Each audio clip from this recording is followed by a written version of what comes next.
Hello, everyone. So welcome. This format's going to be a little bit different because we are having the normal Zoom format. So we're going to facilitate it similarly. So I'm going to ask you all to keep your videos off and stay muted while the discussants are chatting. And then we've embedded some opportunities throughout for you all to ask questions, and we want you to ask questions. So we'll have you all just raise your hand if you want to ask a question, and I'll try and call on you similarly to how we've done this in the past. And it is my absolute pleasure to introduce our discussants today. So we have Marilyne Stains, Associate Professor of Chemistry from the University of Virginia. We have Tessa Andrews, Associate Professor of Biology from the University of Georgia. And then Noel Finkelstein, Professor at UC Boulder of Physics. So we have all our disciplines represented and many deeper disciplines represented. And we are going to have what I'm hoping is a really, really fun conversation about what some changes could look like in college STEM education and what roles we all play. So I anticipate this conversation spanning sort of multiple scales. We're going to start by considering the individual level and specifically what our panelists have been doing in these areas. And then we're going to zoom out a little bit and think about what are some big changes we want to see in STEM education and what role do DBER researchers, instructors play in that role or play in those changes. And then reflect a little bit more on what those roles look like. So without further ado, I'm going to throw out the first question, and I'm going to try and give direction for who can get us started so that we make sure everyone gets to chat, and we'll go from there. Sound good? All right. So the first thing I want us to talk about is have you all share something that you've done in an effort to facilitate change that you think worked. And then what was the major thing you learned from that? And I'm going to have Tessa start us off. All right, thank you, Elena. I'm so excited to be here today. What an awesome audience. And I love the format that has been set up for this. I am really excited to get to talk to Marilyne and Noah and to hear from all of you. We're really hoping for a lot of participation today. So thank you to the organizers. All right, so this was a challenging question to think about, I think, because I think I may have encountered more failure than success when it comes to achieving change. And I think what I'll tell you about today is really very much in progress. So I can speak only to very early success, not earth-shattering success. So I'm part of a really awesome team at the University of Georgia that includes Paula Lemons, Erin Dolan, Peggy Brickman, and a whole host of other faculty and research support. And we are trying to shift instruction in undergraduate STEM by working at 3 different levels within the institution. So we work with instructors to think about their own teaching in their own classrooms. We work with departments to think about what kind of departmental practices support instructors in the classroom. And then we think about the university and the sort of policies and supports that the university provides to support departments and instructors. And some of the early successes we have seen is we've been able to contribute to some new policies at the university level. We found one thing that surprised me as we've made progress is sometimes you just have to be the one who steps up and say, we'll do that work, we'll write that policy, and we will help shepherd it through the committees. And we're lucky to have some really savvy people on our team who can help shepherd that through the various kind of political hoops that exist in higher education. So I think those are some successes, but we're very, very aware that policies alone will completely fail, have no effect, perhaps have the opposite effect that you intend. And so we also are working really closely with STEM departments, and we've gathered them into a team that meets regularly. And we are kind of helping them learn and then work together to develop new policies, or really I would say practices within their own departments, like the way that they operate. And we're focusing first on teaching evaluation, so shifting how teaching evaluation occurs in departments. And we have seen a lot of learning happening, first of all, which is really exciting. We've been able to build on some of the awesome work that Noah's team has done, and the larger TVAL team, who've created great resources for teaching evaluation, really paved the way for us to work with faculty, leaders, and department heads to shift things in the departments. It's slow work, I would say. We've been at it for 2 years, and some departments definitely have new policies in development. I would say there's not a lot that's completely rolled out, and there are some departments that have made little or no progress, and may not. But what I find exciting is that we can see hints as to how these working at different levels you can leverage from one level to another. So I'll try to give an example of that. So as we have rolled out new policies or contributed to policies at the university level, we're able to come back to department heads and say things like, well, there's going to be this new policy that's going to expect you to use peer evaluation. Could we help you learn to use peer evaluation? And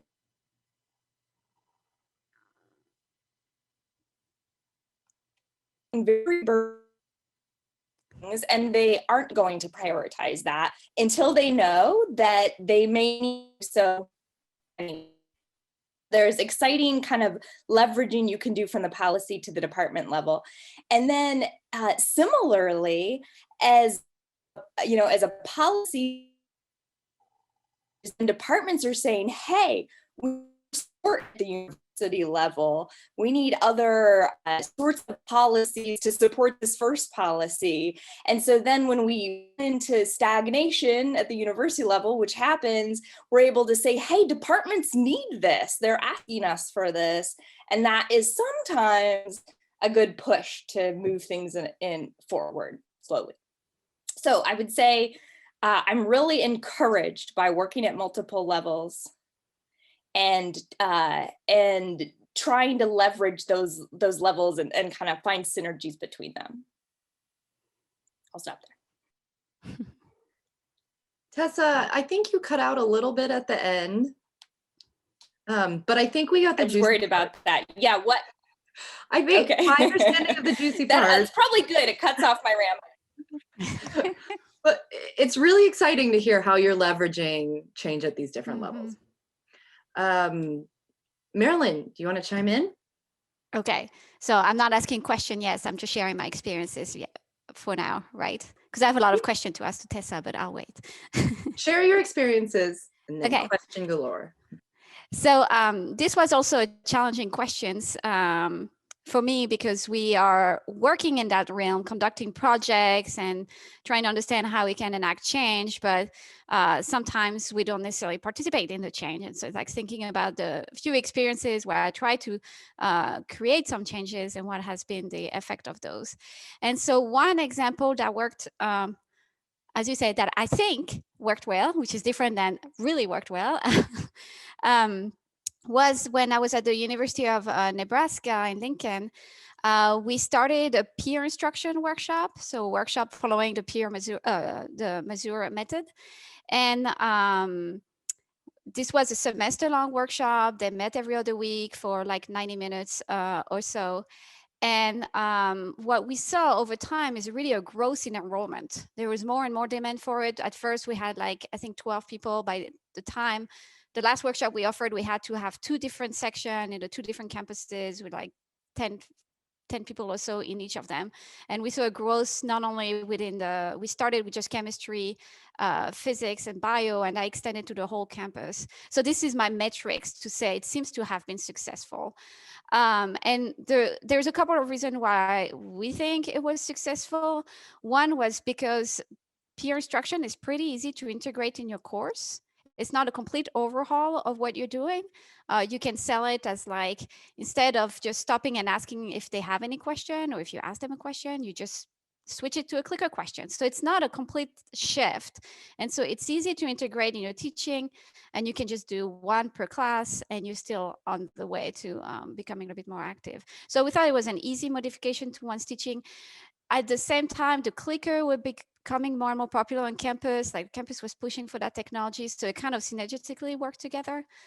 But one thing that we learned as we were running this workshop, we just like our classes, and we change them every semester. Every time we offer the workshop, we reflect on the prior experiences, look at the participants' feedback. And so what we learn is to shift away from showing them data about why peer instruction is effective and why everybody should be using it, because we found that either the faculty were already on board and they already knew that they wanted to use it and just they wanted to get in the nuts and bolts of the practice. Or sometime if you had a skeptic or two in the audience, it derailed the conversation. And we had conversation about the studies and education research and the validity of them. And so it kind of derailed the conversation in the wrong direction. So we shifted from this focus on selling the product to really going into the practical aspects of it. And so that means having them develop questions, providing them feedback, providing them opportunity to try the question during the workshops, and focusing on the learning principle that underline the practice, so that they understand why this is effective. Not by showing them like papers, but kind of like by like we provided them some activities where they could experience those learning principles. And the last thing we also noticed as we were observing our participants after the workshop is this need to focus on fidelity of implementation. And I don't know, had a couple of studies on those where we know that peer instruction clickers are used in wildly different ways. And so we really, towards the end, focus on this fidelity of implementation, of them understanding what the literature will say are the critical elements and why those are critical elements, and trying to help them use them in their own practices later on as we give them feedback. And I will stop there. Noah, let's hear from you. Wonderful. Well, thank you so much. Wow, am I flattered and honored and feel like I'm in the right place. I love these discussions and look forward to that. And we'll try and be very brief so we can get straight to it here. But thank you so much for including me and inviting me to join you all. I've enjoyed thinking about this. So first point that I guess I would bring at is rather than a story of success, and I think I do have one or two, I'm interested in sort of framing this as stories of succeeding, to put this in the active sense as our projects continue to evolve and really double down on continuous improvement and adaptation as a theme and what we go for. And so much like Tessa had mentioned here, but also in support of the kinds of work that Marilyne had just presented here, I'm involved in a number of initiatives here to support systemic transformation, one of which is about the transformation of teaching evaluation, or actually two of which are about that, but one is here at the University of Colorado Boulder campus. And why is it's because it's a key lever for valuing our education process, for supporting evidence-based and inclusive practices that we've talked about taking a scholarly approach and really helping shift our identity. And one of the themes that we might come up with and grapple with is what we're about is we talk about institutional change, but really what we're thinking about here now is cultural transformation within our institutions that we deeply value. So on our campus, we've had some significant success. We have roughly 25 active departments in transforming their teaching evaluation, and we're probably scaling to about 60. That's out of about 85 undergraduate degree granting programs on our campus. So in some metrics, we're having success. Maybe the greatest metric of success is the language is starting to shift. Maybe we come back to that as a discussion point, a language being a key indicator of culture in this way. I'm very happy to define and unpack what culture means. And I will also note that it is benefited from and contributed to the success of the national efforts. And Tessa mentioned this, the TVAL project. It's an NSF funded consortium of institutions, but then also work at the Accelerating Systemic Change Network, the Network of STEM Education Centers, at APLU, and the Association of American Universities, and the National Academies has recently taken up this initiative. And we really benefit from that dialogue, but are enacting it locally. What we've done is we've followed sort of a grassroots initiation followed by top-down support. And so this draws from models of institutional change that focus on the department as the key unit for change, and analysis. And it borrows from other models like network improvement communities, where we establish common vision or localized work in departments here, but having common language along with a backbone organization, data collection, and evidence, as well as adaptation here rather than invention of models here, and really following, for those who want to follow the Henderson Foursquare here, is to mix a bit of prescriptive and emergent as well as individual and collective efforts in this way. So some just very brief key lessons that we've learned about this is establishing a collective and maybe audacious vision is really important here. And then engaging in lots and lots of discussion, being transparent along with persistent. On our campus, the top down has been really interesting, that it's top down in the sense that it's been at the dean level. There's been awareness and support from the senior administration, but it's really been taken up by the deans to really advance the cause that's happening grassroots by individual departments. Finally, 3 key points: valuing and rewarding and recognizing and ultimately maybe paying for the hidden cost or the voluntary costs of work is extraordinarily important at our institutions. I think higher education often succeeds because of our voluntary commitments. I think that's hugely important to cultivate and support, but also to recognize here and not always rely on solely voluntary piece. We've been very fortunate to participate in sort of national dialogues in this way. And I'm really eager to talk about this idea about this as cultural transformation. So I'll pause there and leave a couple of ideas wafting, perhaps. So Marilyne, can you start off a discussion with some of the questions you had for Tessa? Yeah, actually, the question, since you both address teaching evaluation, kind of goes to both of you. And so we just conducted a study where we try to measure climate, and we can debate difference between climate and cultures. But what we found that it was difficult to measure climate, and from the interviews that we conducted, it seems that the elements of what makes a climate are missing when it comes to teaching. So policies, expectations about effective teachings, those are missing when it comes to teaching. And so I'm curious, with both of your experiences, to what extent you feel that teaching evaluations and transforming teaching evaluation is starting to create, or whether or not it is starting to create a more defined climate around teaching, which will lead to culture eventually. Yeah, I think that's a great question. I'll take it first since Lena put me in this direction, but I'm keen to hear about Noah's culture ideas. Yes, I think so. So one thing we've observed is exactly what you're describing, that there's almost like an absence of teaching evaluation and language and interaction around teaching evaluation in many departments. I mean, there are end of course evaluations, but most of what happens is a bit haphazard and doesn't tend to be structured or consistent. And so we have really gently pressed departments in that direction to formalize some processes, to consider equity, and really to consider fostering continuous improvement, to jump on Noah's language there, and really focus on formative evaluation, maybe even more so than summative evaluation. That's very appealing, we found. I do think, again, I think we're a little early to say, but I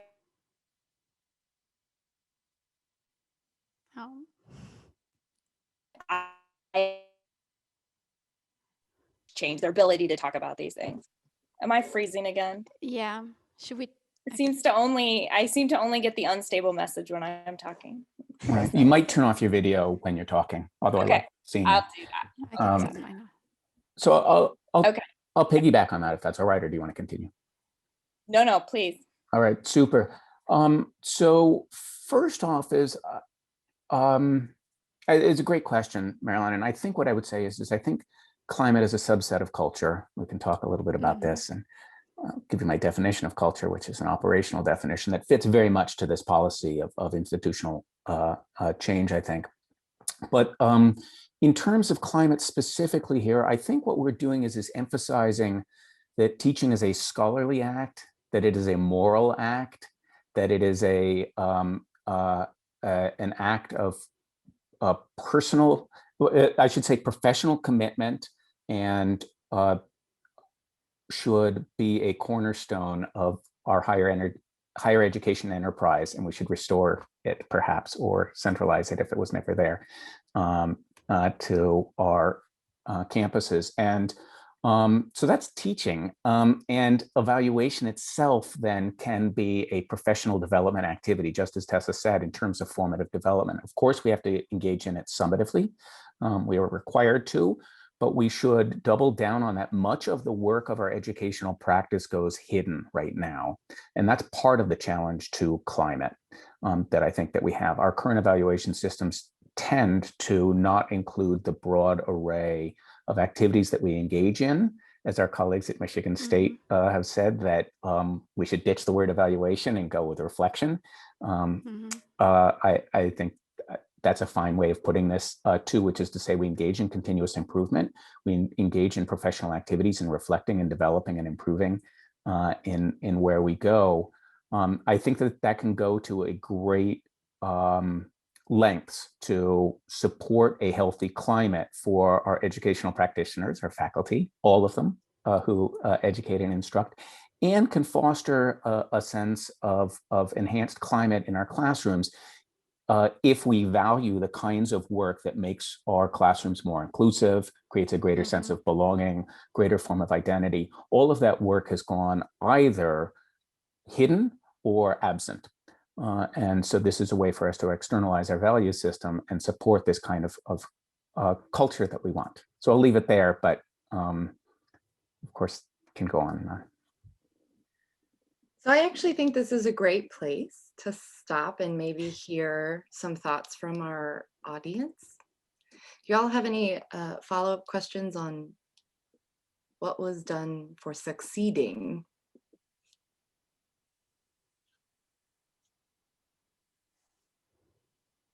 I'll just give a shout out to Rebecca Sansom's comment in the chat, which is to say that we've been unable to say anything about social norms. We haven't had language to do that. We haven't had policies around that.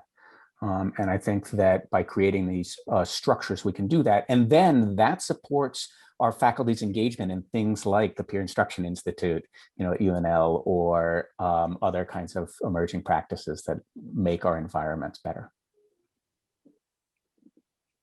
Eric, you want to take it away? Yeah, I had just a kind of quick question, I guess. For these activities that you find that have been successful, what was kind of the first step? Was this like a top-down or a bottom-up approach, or how did you get started, I guess? I'll jump in very quickly, because our story is, to me, the answer is it's always locally dependent, and you have to know the local context. Here at the University of Colorado Boulder, we're the Wild West. Anybody can hang up a shingle apparently and set up a shop to do anything. And Monty Python has something to say about the greatest enemy of the people's Judean front is the Judean front of the people, and there's a lack of coordinated organization, around that. And we suffer some of that here. Ours was decidedly grassroots. It was very localized, very much, but then quickly has to be supported by, or at least allowed by and acknowledged by, institutional or top-down support. And I'll give a counterexample to that if we talk about failure modes in our systems. I think we have a lot to learn from that, but that's our local story. Yeah, and I can piggyback. So actually, I can expand beyond our local story. I think our local story replicate what we are seeing in a study we're doing right now. It was just some motivated people that were able to leverage resources, either financially or leadership supports to enact those practices. And we are conducting a study now where we are interviewing general chemistry, freshman level instructor for physics, math, and chemistry. And we're trying to understand, and we're interviewing specifically faculty or enacting active learning in those courses. And we're trying to understand how did that came about. And this is what we found across the board. There's some motivated individual who have an appreciation for education research and products, and leveraging resources, either financial or in terms of power, within or their institution or locally to create the movement. That seems to be I'll stop there. There's other stuff. No, I'll stop there. All right, can you all hear me? I am using phone audio now. Okay, thank you to Mark who suggested that, which I hope will solve the problem.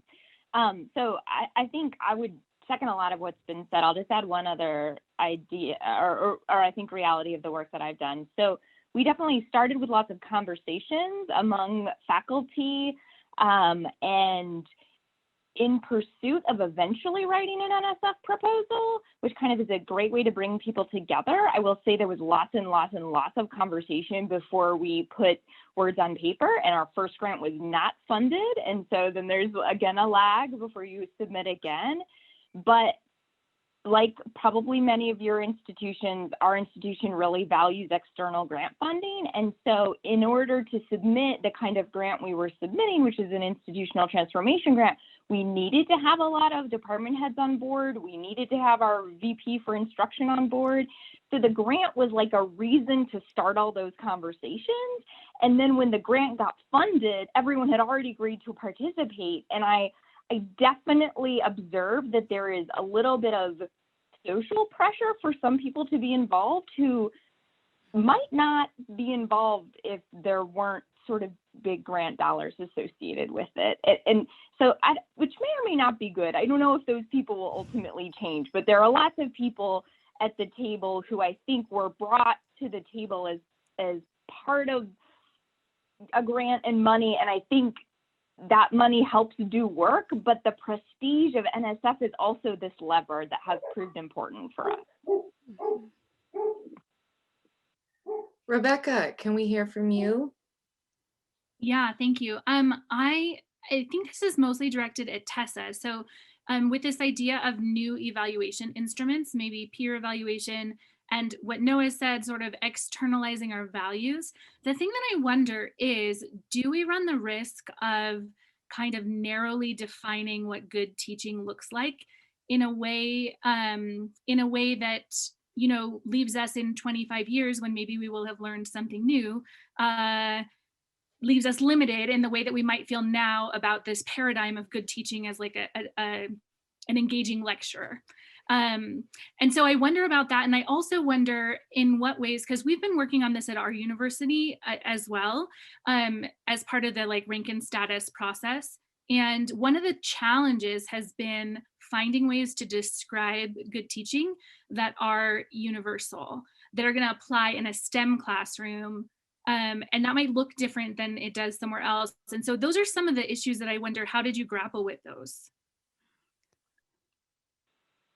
Yeah, I imagine that Noah and Marilyne have really good things to say about this, so I'm going to keep it really brief.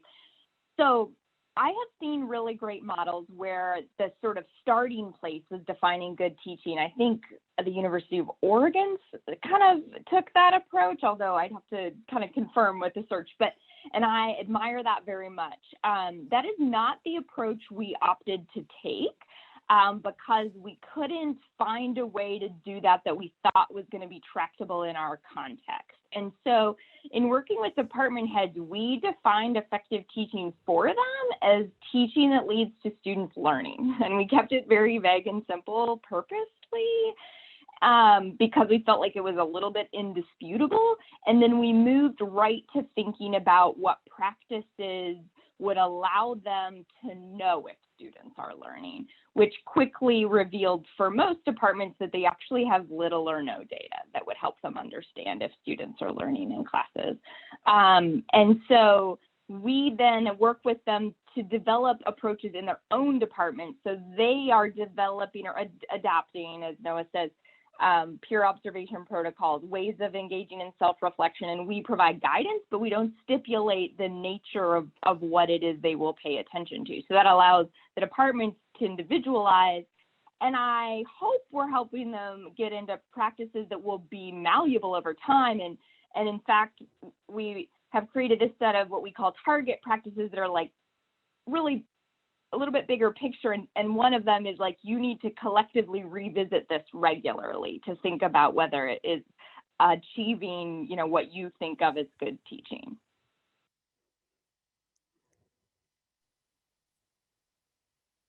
I'll jump in briefly here. And Great question and really fabulous thread here. I guess what I would say here to add to that is there are decades, at least 40 years of scholarship in higher education on teaching evaluation that we have not put to use, that have not made its way back into the academy.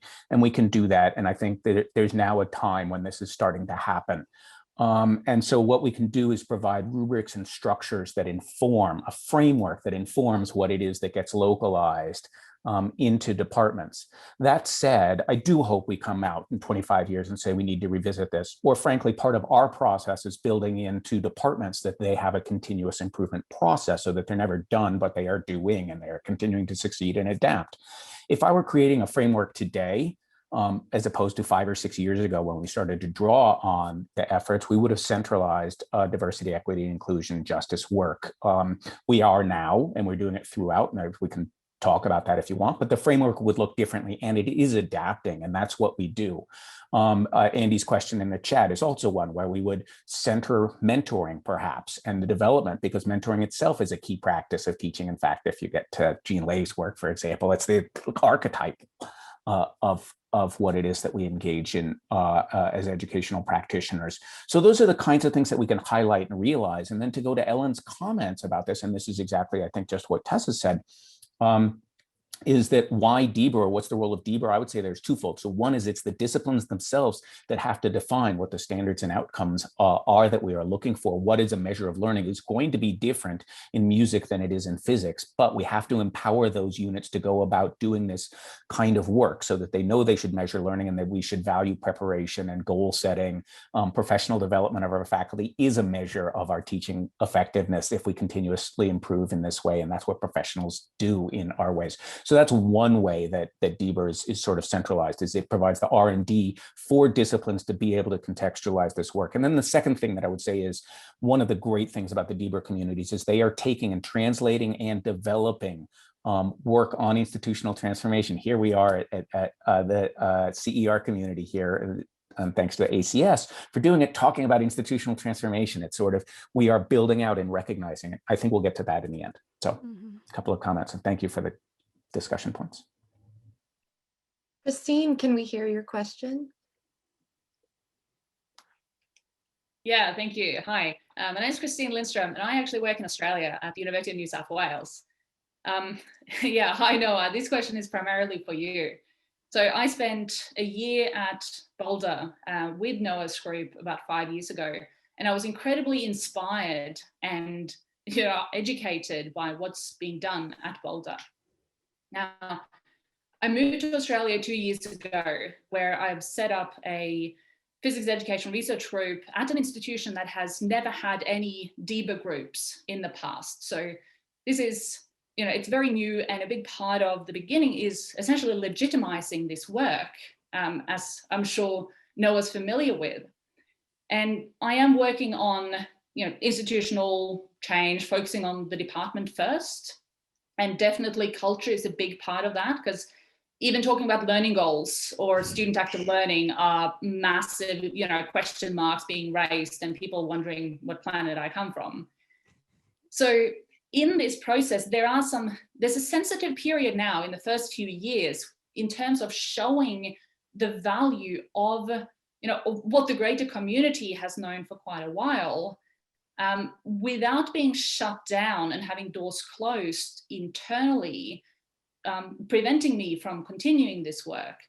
And so I am particularly interested in Noah, but also others' experiences of how do you navigate that vulnerable first maybe 5 years before you get to show really what you can do and prove your legitimacy and your value, without it ending up in failure before you really get to that point. Excellent question, which I will give to Marilyne. But I'll give you time to think here, Marilyne, while I chat a little bit, and Tessa, who work in this. So right, I mean, one thing I'll come back to, I keep talking about culture, and this is about cultural change. To my knowledge, having spent some time thinking about it, is there is no predictive model of cultural change. We have our best guesses. We can think about things, but it's it's very, very hard to come up with predictive models. So we have heuristics currently. The sort of the state of affairs, I think, is where we were at. To me, you're also talking about politics here and the local circumstances that you navigate. And so to understand who are the advocates for the work that you are engaged in, who are, and those people can be positioned extremely well. They can be administratively positioned or powerfully publicly, or they can privately be power brokers. There are individual faculty members, many of whom are on this chat here, who are informal power brokers in their environments. So to figure out how to engage, so solicit their advice and engage and do this. And I would also very strongly suggest never go alone. In this endeavor, a lot of the work that we do is lonely, especially in setting up new kinds of systems in this. The last thing I would say on this, and I'll happily chat following this too, or we can pull on this thread, and hopefully this gives Marilyne and Tessa enough time to sort of come up with an intelligent answer. I would also draw from Ann Austin, scholar of higher education and higher education transformation at Michigan State. She often her work is great, but I would also draw from Bowman and Deal's 4 frames. So if you want to think about the structure of higher education, you can look at it through 4 different lenses of what are the material artifacts, what are the political structures that we engage in, and so forth, and we can get into that if you want. But I think that that's a really good lens by we'd say, all right, how is it that we can go about the work that we are doing? The other thing I would say is start small and in where you are going and demonstrate early success and value to folks. But it's a great question. I'm very, very happy to follow up otherwise too. Yeah, I can follow up a little bit based on my own experience. And I'll give you a saying that one of my chairs, so I was one of the first DBER on my campus as well. So it was a similar situation. And one of my chair told me, as I was getting frustrated about some initiative that I wanted to implement, that change is not an event, it's a campaign. And just like a campaign, and just like Noah mentioned, there's some politics involved. And so you have to identify your partners, those people who think similarly than you, start working with them and surround yourself with people who think like you. And as you work together, they will reinforce your belief and sense of ability to get something accomplished, because together you can start something small, but you will be able to make progress because now you have your peers, and eventually he will grow. But it's extremely it takes time. And I don't know in Australia, but in the US at research intensive institution, money talks, and early successes, if you can get some grant money here in this country, that will buy you a lot of real estate. It will give you a lot of opportunities, because now you can be on the news at your local institutions, right? They're going to want to feature your grants. So now you're really communicating to the broader community what you're doing and becoming well known. And then that will help you identify more people that think similarly and want to make this kind of change you want to make. And so I don't know if the Australian system is the same, but if there's something similar that you can leverage, I will go for that.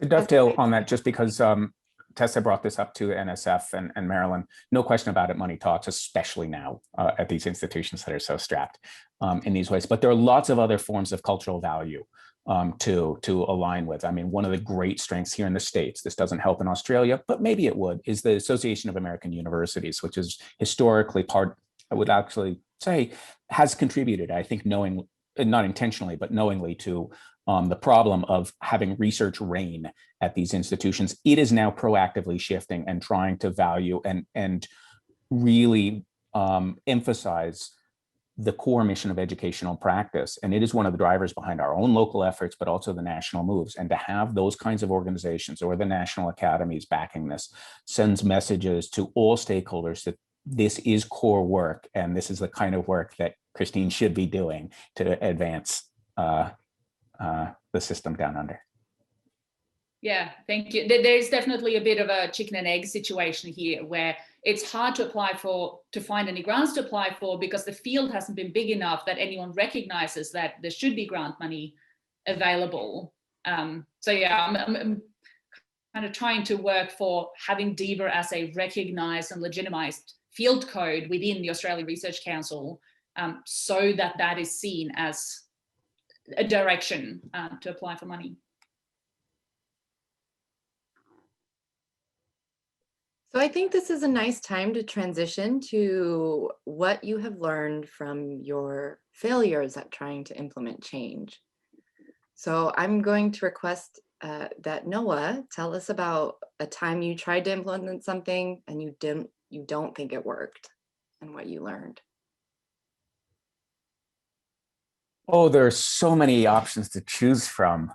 And I'd love to say that I borrowed the moniker from the Silicon Valley world of fail fast, but I'm an academic.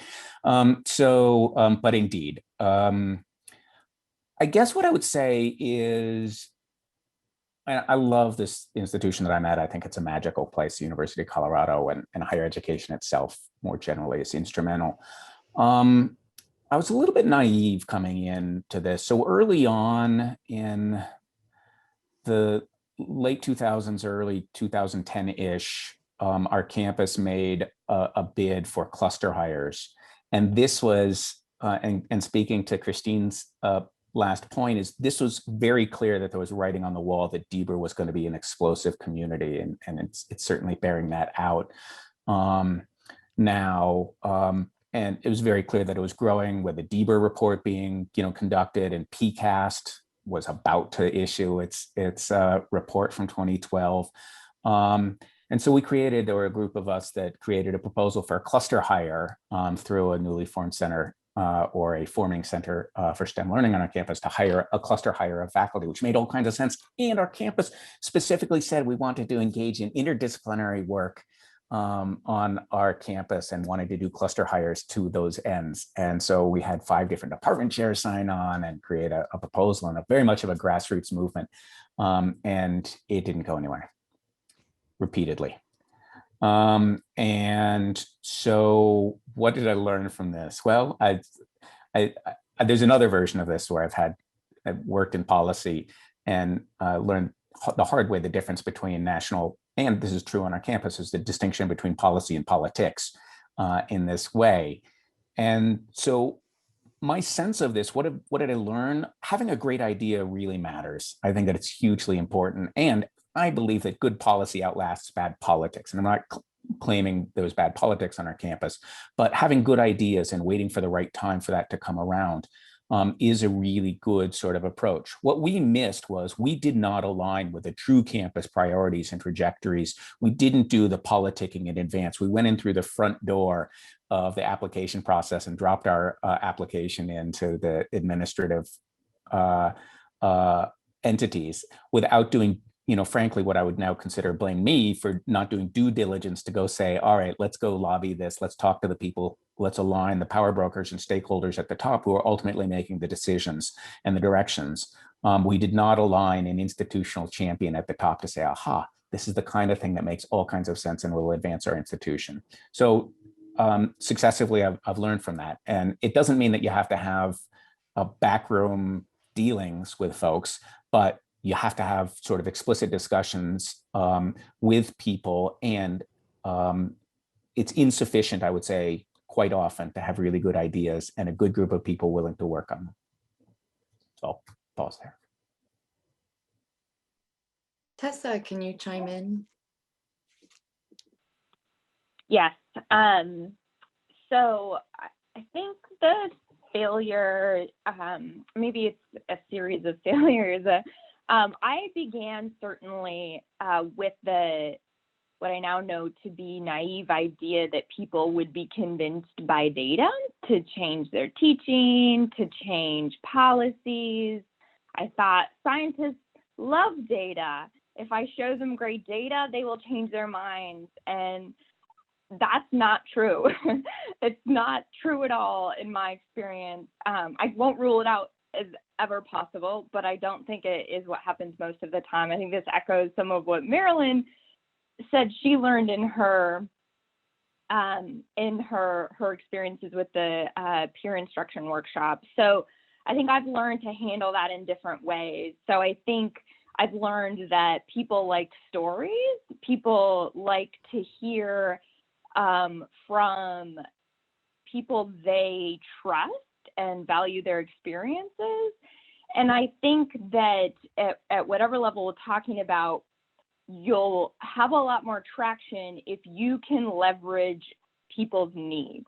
So if I'm working to think about an instructor who I might want to help them change their instruction, I'm not going to start with how I think they should change. I'm going to start with how they want to change and leverage that to get them moving toward evidence-based practices. If we need to talk to the VPI about teaching evaluation policy, I'm going to leverage, statements by the university about their current values, initiatives they're trying to undertake, and how we can help them achieve the things they already said were needs or they wanted to work on. So I feel like I've learned a lot about sort of meeting people at an interest convergence where we can sort of take advantage of that to achieve change.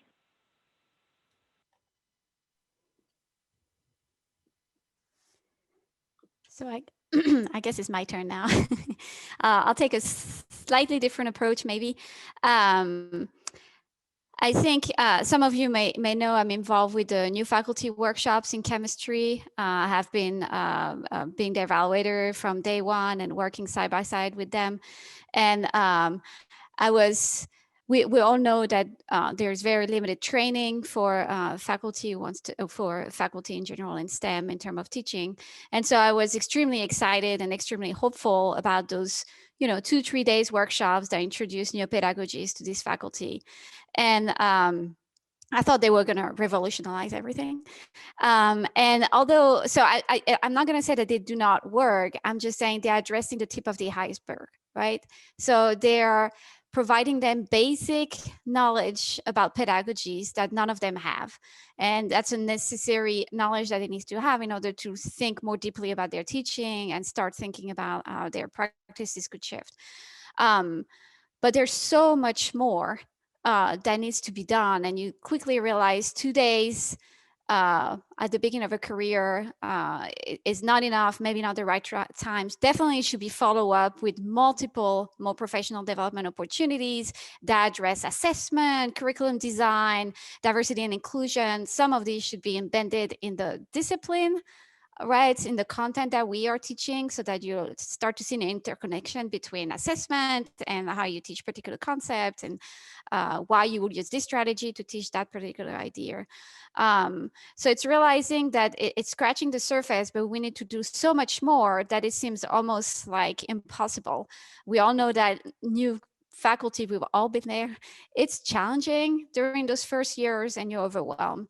And so my thinking has shifted. It's maybe not a lesson I've learned, but my thinking has shifted. And I think there's a national conversation about this, so I'm not alone in this, is that if we really truly want to develop faculty who are trained in teaching practices and learning theories, we need to bring that training to the graduate school. We need to prepare, and that's true for not just preparing grad students for academia, that's true for preparing them for industry policies or whatever jobs they want to do, right? I think we need to completely reform how graduate education is done and in the confine of academia, so that they are prepared not just for teaching, but also all the other roles they're going to play. I just think there's so much that they need to learn to become effective teachers, that relying on these first couple of years as faculty is just, it's not practical. And maybe someone disagree with me, and that would be great.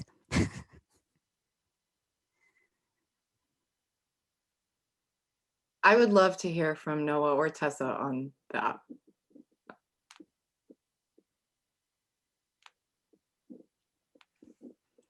I'll jump in. So first off, big shout out to the CERTL network, which is a graduate network seeking to do some of that, as well as the includes Aspire Alliance out of APLU, and that includes iGen work out that's multidisciplinary, American Physical Society, American Chemical Society, and others seeking to better prepare our future faculty, frankly, and broaden our graduate landscape here, with starting from a lens of diversity, equity, and justice, I think is really important. So I think that's great. I also think, not to come back to it and to, a carpenter, every problem's a nail and every solution's a hammer. So I'll come back to teaching evaluation as a tool. It is a mechanism for us to externalize our values. And what is our value system? When we get that right, and if we do that holistically and systemically here, we include the disciplinary fields and have them engaged, but drawing from tools that they may not have been hired to draw from or even know about when we did hire them. When we do that, what we can do is align the massive resources that exist already for professional development on our campuses, so that we have people engaged in the full range of activities that an educator should, to support students to the full range of possibilities that they can engage in, what you just said, Marilyne, in this way. And let's not forget the citizenry roles that we educate people for, and how to engage and participate in our communities. We externalize our value system. We can then deploy really massive resources that exist on our campus to that end. Not just our faculty practices, but it was also mentioned, who do we partner with? Our teaching and learning centers here, our STEM education centers, however they get. We can externalize what our values are, what our goals are. That can change then what our hiring practices are. We should hire people then for the jobs that we want to have them in, and make that very clear. And that's what the deans can help reinforce in particular ways. So to me, what you are suggesting here is a sense of establishing what our cultural values are, and then how can we reorient our remarkable resources to those ends.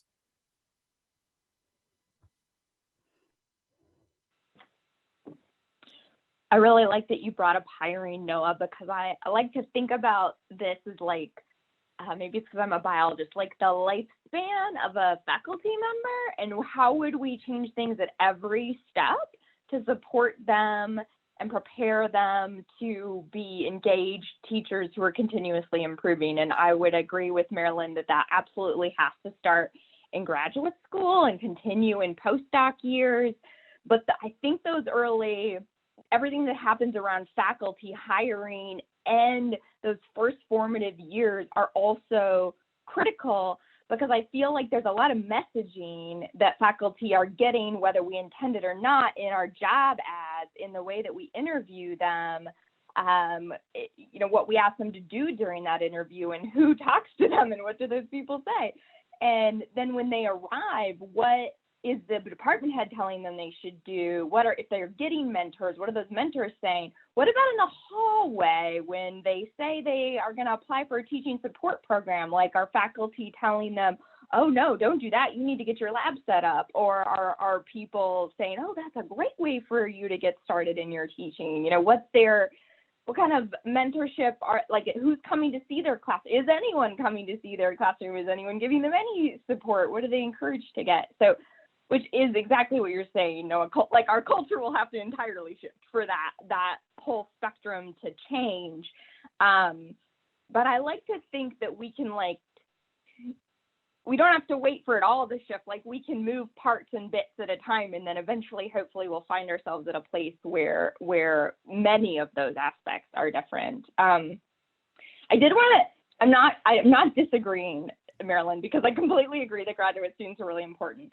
But I feel very worried about not focusing on existing faculty, because faculty stick around forever, right? So the people we're hiring right now who are not at my institution being hired in this imaginary system I just described, they're being hired in a system that totally prioritizes research.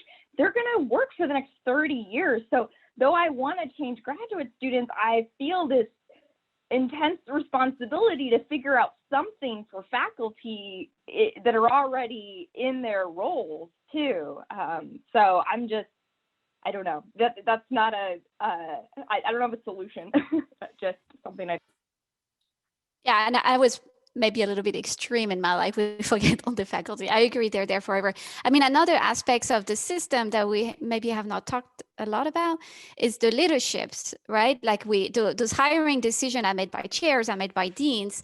And oftentimes if we change if we are selective in the leadership rather than being it's your turn to be chair this time around, but we actually purposefully select chairs and deans who have an appreciation for what we're trying to strive for, right, for what we're trying to achieve. That will help change, I believe, the climate culture. The hiring policy will be shifted, and appreciation for focusing on teaching will be more prevalent. And I don't think as a community, but maybe I'm wrong, but I don't think we've spend a lot of attention to the chairs and the deans, and how can we provide them professional development in deeper, right? Essentially, the kind of change we want the faculty to do, we need to train the leadership in the same things, right? And more of us need to become chairs and deans, although I would not do that. And I wouldn't be allowed to do that. But let me just give you a +1 or emoji or whatever it is that kids do these days. On that, Marilyne, I think that this is a very ripe area for our disciplinary-based education research communities to get into, especially those that are thinking about institutional transformations. Let's think about professional development, not just for faculty, but for leadership. And that is leaders of all types, and we are all leaders. A big shout out to Susan Elrod and her colleagues who are thinking about leadership moves. When she's not being a chancellor at IU Bloomington, no, IU South Bend.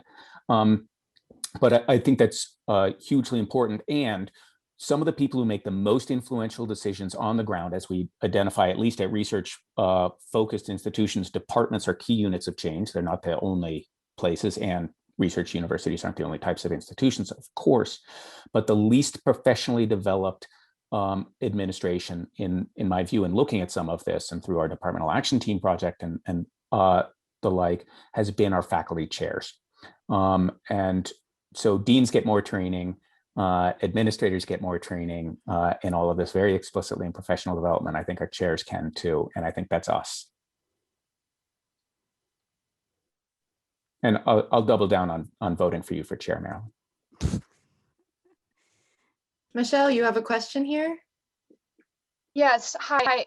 So I wanted to tie sort of the comment that was made about faculty being at an institution for a long time and this sort of training of grad students. And I was wondering if anyone could speak to the idea of, well, why should I care about that when it's funding my position as a grad student or I have tenure? So if anyone can speak to how you engender a need to change or a desire to change when there's not a job on the line, I would be really interested to hear that.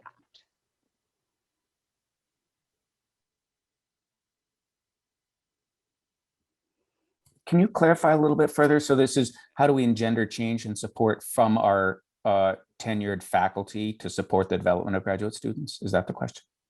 So both the graduate student level and the tenured faculty. I know that a lot of graduate students in STEM are funding their graduate studies through teaching experience, through TAing labs, those sorts of positions. And I'm not sure about other institutions, but I know that at quite a few institutions, it's very difficult to remove a TA or graduate student instructor. And it's just one of another thing that they're dealing with. So in either of those cases, if you're working with faculty or if you're working with graduate students, if a job's not on the line, and you can generate caring among some of those individuals, but where do you get the you have to do this sort of motivation?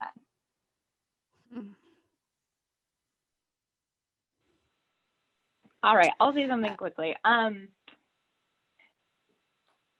I think that most faculty care a lot about teaching well.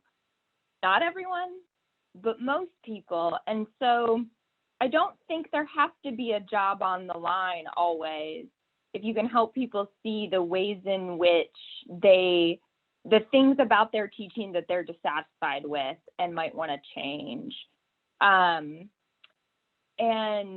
I also think it's okay that not everyone changes, or maybe it's not, but not everyone's going to change. So I've just accepted that. And I'm not going to focus my efforts there first, because I think there are a lot of people interested in doing things different in their own classroom, in the department.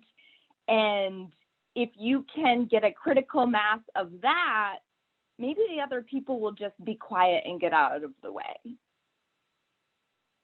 Mhm. All right, I'll build on that. And I think that it's really hard to, especially at a university system, to legislate compliance like that, to come in with heavy-handed policies. This is one of my favorite quotes in this sort of space, is that culture eats strategy for breakfast. Other people say for lunch, but whatever, there's some meal. So if we were to instantiate only policy changes, I think we can and we should, and I think we ought to. So I've had colleagues, not my department, but on my campus that I'm aware of, who didn't bother producing their syllabus until week 2 or 3 of the semester, and that's just not appropriate. And we all have examples of that. That's far from staple at our institution. Anyway, but the point is what we want to do is set up normative behavior. We want to cultivate the sense that excellence is a habit of mind, and you came to this institution to commit to and advance sort of excellence or scholarly approaches to everything you do, not just your research. It's not divvied up. These things aren't pitted against one another, but it's more of a habit of mind and way that we approach what it is that we go about doing, and to give people continuous improvement and nudges and processes. So what can we do in terms of policy for that? We can instantiate and say the normative expectation is that you do get to teach as a graduate student, and it's not the best thing ever to be on a research appointment from the get-go. We can say that part of your graduate training should be professional development and educating with other people in our practices. So these graduate certificates, which are fabulous, should not be a sideline or an other thing that you go to in our ways, but rather something that you cultivate and engender in this. I will, just for the sake of our good discussion, say that I really honor the comments that were going on in the chat to say, all right, but then our next generation will come out better if we better educate our graduate students. And that's not my understanding of how culture works. I got in a great fight with Bob Matthew about this, of course, in front of a US Congress testimony. Bob is a director of Shirtle, where in short, graduate students will come in as junior faculty, and I think Andy put this in the chat, and reinforce the cultural or perceived cultural norms, probably even more virulently than those people who establish the norms. So if the department is one that says research reigns over teaching and pits them against one another, then graduate students, no matter how well trained, in fact, those who are better trained in education will suffer more. They will end up reverting to what the perceived cultural norms and practices are. So if we can get after that, if we can get our departments and our campuses, and frankly, our disciplinary societies, kudos to ACS again, and to the others, my own American Physical Society that I participate in, for saying that this is a cornerstone of who we are as professionals, then we will end up cultivating and engendering the kind of communities that we want. At least fingers crossed. So I want to take this opportunity. I think we've talked a little bit about some of the challenges to making change, and I want to end it in a bit more of an empowering way. So can we talk about some of you all's ideas for supporting change? Like, what is something that the people attending this webinar can take with them to support the change we've been talking about? And I'm going to call on Marilyne. Yeah, I'll go first. So I tried to think about that question in terms of the different, I'm assuming the different types of participants in terms of type of institution they're working at and the kind of work that they're doing. And so I think all of us, we are all instructors. And I think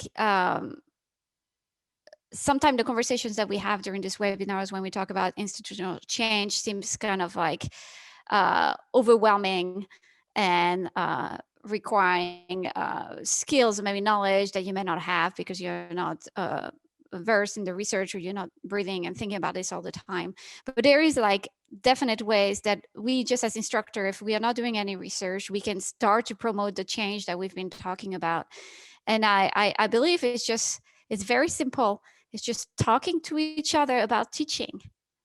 Like, it's going to your colleagues and not just talking about, oh, I had the students and this is an issue that I had with it, but have a more deeper conversation about why are we teaching what we are teaching in our courses, and why are we teaching the way we are teaching? So getting out our beliefs about our practices and our core understanding of the curriculum that we want to teach and what we're striving for.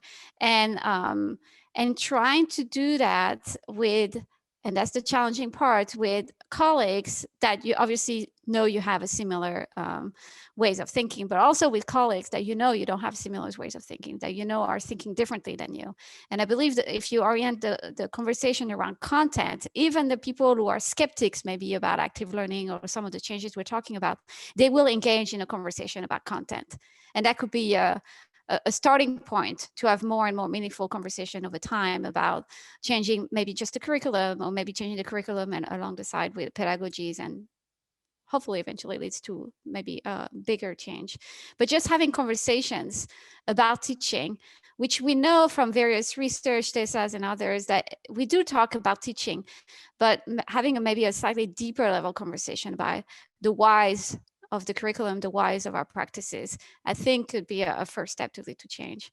So that's for all of us who are instructors. Just go and knock on doors. I know it's COVID, but we will be able to knock back on doors soon. From a deeper perspective, a lot of us have been studying how students think in our disciplines, right? And how they are learning our concept, the challenges they're experiencing, the kind of reasoning they are showing. And I think one aspect that's been missing is connecting, while we are measuring student understanding or thinking or reasoning in our discipline, is connecting back to the experiences they had in the classroom. And so what kind of teaching, how did the faculty engage the students in that content, and looking at the relationship between the ways faculty engage students in their content and the learning outcome that they experience in the way that we've been studying, not just like, they had a better grade or did we see the FW rate, but more meaningfully, like at the concept level, right? There seems to have misunderstanding about resonance. Let's look at how the faculty are teaching that topic to unpack maybe what effective practice within our discipline would look like when it comes to teaching particular concept. And then I think what I had for the deeper folks who are interested in change, it's similar to things that we have already talked about. I think articulating our values and expectations for teaching. So I think we've talked about this quite a bit. So I'm just going to stop there.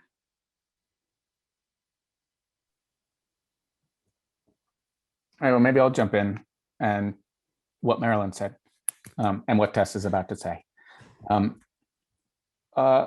I think one thing that is really important, and I'll emphasize a couple of points that Marilyne said, perhaps from a different perspective here. One thing I think that is really important for us, and we haven't, again, been trained to do necessarily, is to see how our work fits into the larger picture. This is particularly us as DBER scholars or people who are educational change agents, curriculum designers and whatnot.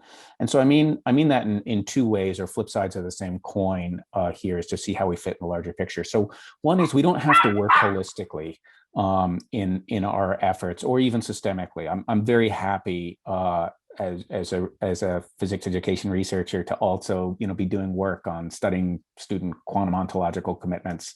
And but I think it is really important, as I do that kind of work, see how it fits in and connects to the larger picture. So for example, up until the early 2000s, the leading model of transformation was that of diffusing good ideas. I would put new curriculum out there and assume that it got taken up, and that just doesn't happen, and we can disprove that now. So I think if I'm in this game and thinking about the ideas, it's not simply important, it's good for me to see how my work connects to the broader picture on the one hand, and on the other, I have to be aware of the impacts that my work has on other key areas of our collective endeavor. Might the work that I'm being engaged in inadvertently be exclusive, or promulgate bias, or unintentionally cause other challenges? And I think it's simply important for us to be cognizant of that work. I think it's also another thing we can do is not burden ourselves too much, which is to recognize that we all can contribute, honor the work that we do, and not overly burden ourselves.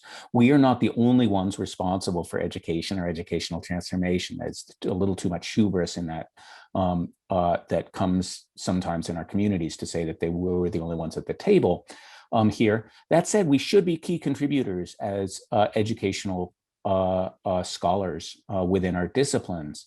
And we are key contributors, and that likely comes with disproportionate responsibility for us, given our deep expertise and understanding. And it's important for us to step up at faculty meetings or in disciplinary society meetings to really be the advocates for this, to help Australia cultivate this sense of community and engagement here. I guess I will conclude with two other comments. One is, as Marilyne commented, is to network, to see ourselves as network weavers, as spiders to go around and weave our web of change in this way, to connect ourselves, because ultimately this is about people and connections and understanding in culture. And I still have yet to define culture here, but happy to do so. And then the final thing I will say is not everybody needs to, but a subset of us need to get together and come and have these conversations, cross-disciplinary conversations. I'm grateful for participating in this. There are other efforts that are underway. The STEM DBER Alliance is being formed right now. It's been happening for many years, but the AAAS will be standing this up and supporting that. There's the ex-DBER conference next week that many will be presenting at and participating in. I think that there are opportunities for us now institutionally and structures for us to get together, and subset of us in our disciplinary fields should be participating in those communities. So I'm grateful for this opportunity to advance our collective mission, because we do make a difference in a foundational enterprise for our society and the lives of individuals who participate in our society. Tessa, you can correct me. All right, all you to close us out. Oh boy, that's a lot of pressure.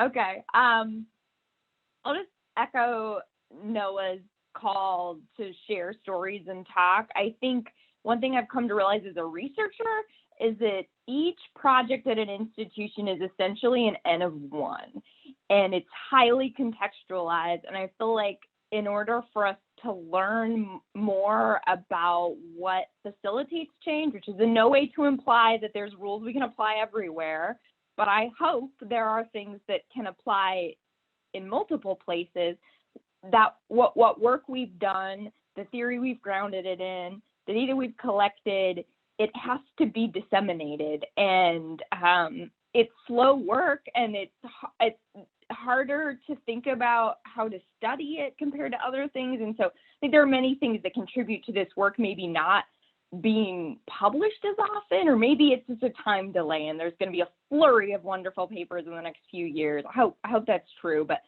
I think if you're doing work like this at your department, think hard about how, or your institution, how to get it out there at a conference, in a publication, whether it's an essay or a research paper, because I sure want to know what you're doing and think about it and be able to look across projects. So that's for people who I think are making change part of their main responsibilities. I also think there are many DBER scholars, maybe lots of people here, for whom change work is not your area of scholarship. And so I've been thinking, and I don't think you should feel responsible for it to be that. And so what guidance would I give you about of your role and responsibility? And I think first and foremost, your responsibility is to do what you think is right for you to do. You have no responsibility, in my opinion. You do, however, have expertise that I think people will value. So I've been trying to help myself think about, like, as you advance, there are more service responsibilities you take on in your department and university. And I've been trying to ask myself, where do I have unique expertise? Like, where can I contribute in a way that someone else maybe wouldn't? And what I've learned more about what I'm good at and what I'm not good at. So I think if you can find the intersection of your skill set and your interests and contribute in that way in your department to change efforts, that's a real way to succeed. You likely know a lot from your own work, your wisdom from the literature, the connections you could help people make, and then you can think about what's the best way for you to bring that into your department or institution. Tessa, I love that. And I love that as a way of closing this out. So I'm going to ask everyone to give a big thank you to our panelists and formally end